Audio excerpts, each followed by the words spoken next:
Fala, família! Ontem eu dei o estudo na célula dos homens aqui da faculdade. Esse mês, aqui no culto que os seminaristas preparam, o tema do mês é submerso. Quem me conhece desde pequeno sabe que eu sempre tive um sonho. Se a pessoa chegasse para mim e perguntasse, Bruno, qualquer lugar do planeta que você quer conhecer, eu vou te dar uma passagem agora para você conhecer.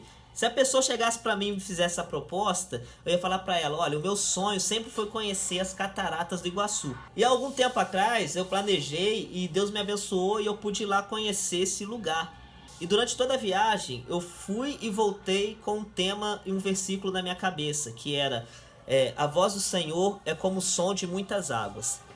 Esse texto é um texto de Ezequiel, onde Ezequiel tem encontros com Deus e ele, para tentar, na sua limitação, explicar como era a voz de Deus, ele faz essa comparação. Ele fala assim, olha, eu não sei explicar a voz de Deus, mas se eu tivesse alguma coisa que eu pudesse comparar, eu vou falar, a voz do Senhor é como o som de muitas águas. E quando eu cheguei em Foz do Iguaçu, que eu pude descer ali naquele lugar, e eu fiquei tocado naquele lugar porque o som de muitas águas é um som muito poderoso, é um som muito forte, muito potente, que te consome, que te estremece.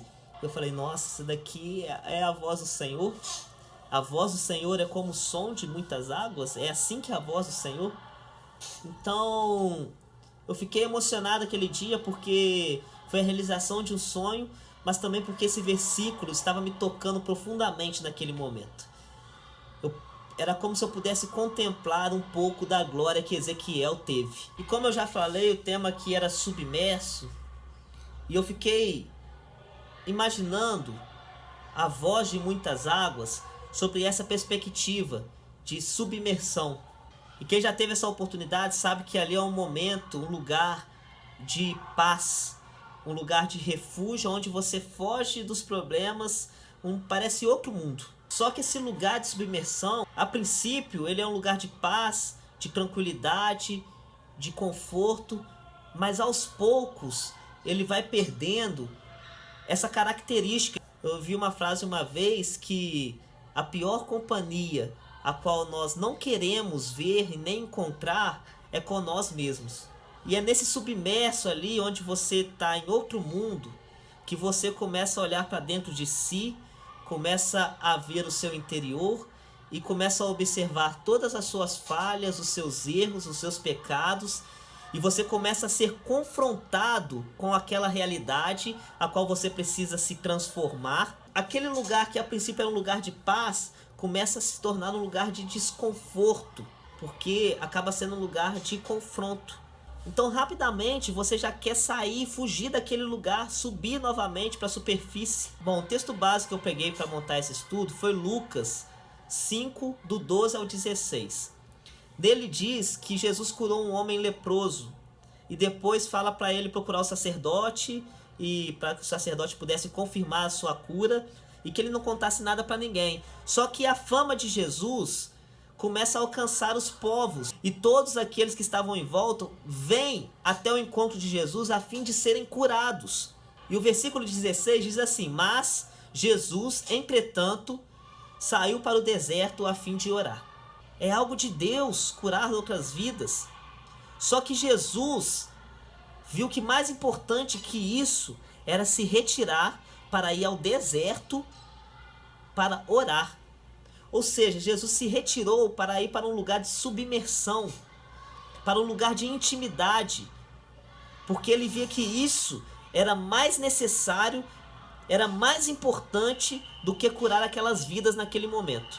Ou seja, Jesus naquela hora, ele não se importou com os likes, ele se importou com o direct, que ele tinha que ficar com Deus, com a intimidade que ele precisava ter com Deus. Quantas mil vezes eu tive milhões de atividades, de compromissos, que a princípio eram espirituais, só que me faziam perder o foco daquilo que era o mais importante, que era a intimidade. Então quantas vezes nós temos vidas para cuidar, nós queremos evangelizar, Quantas vezes nós enchemos a nossa agenda com compromissos que são espirituais, mas a gente perde o foco da nossa intimidade com Deus. E muitas das vezes nós fazemos isso de propósito, porque nós não queremos ir para a intimidade, porque nós não queremos ser confrontados.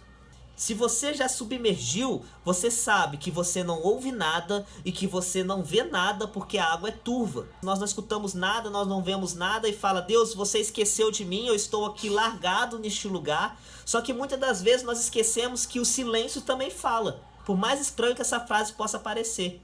Quando você entra numa sala e está todo mundo em silêncio, você logo diz: nossa, só ouço silêncio aqui. O que você não entende é que você está ouvindo uma coisa, você está ouvindo silêncio. Essa palavra é a respeito disso. Não faça as coisas do Senhor a fim de encher a sua agenda e no final esqueça da sua intimidade com Deus. E quando estiver submerso naquele lugar de silêncio e naquelas águas turvas, não pense que Deus te largou ali. Porque apesar de você não estar ouvindo nada, aquelas águas estão te cercando. E a voz de silêncio daquelas muitas águas estão te ensinando algo também.